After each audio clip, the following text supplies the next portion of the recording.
da ya wuce cewa wannan halin da muke cikinsa na wahalhalu da bala'o'i da ƙalubale na rayuwa wallahi ko waliyan min al-awliya'i kamar yana faɗa ko wali ne daga cikin waliyai shugabancin Najeriya a halin da ƴaƴan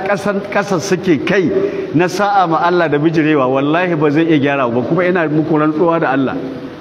kowaye zai zo ya zo wallahi idan ba mu ɗauki mataki mu gyara kanmu ba mu sauya ba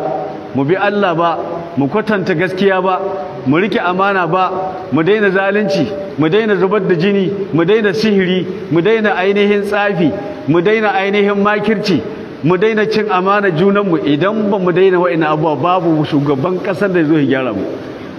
kuma ku jira lokaci wallahi ba faki nake muna ba in ba a yi sa'a ba sai an ce gara jiya da yau dama Najeriya ta gaji wannan kullum sai a ce gara jiya da yau ya Allah kada ka mai da mu baya ya Allah ka tausaya mana ba dan halayen mu ba Allah kada ka mai da Najeriya baya ya Allah kada ka sa a ce gara jiya da yau ya Allah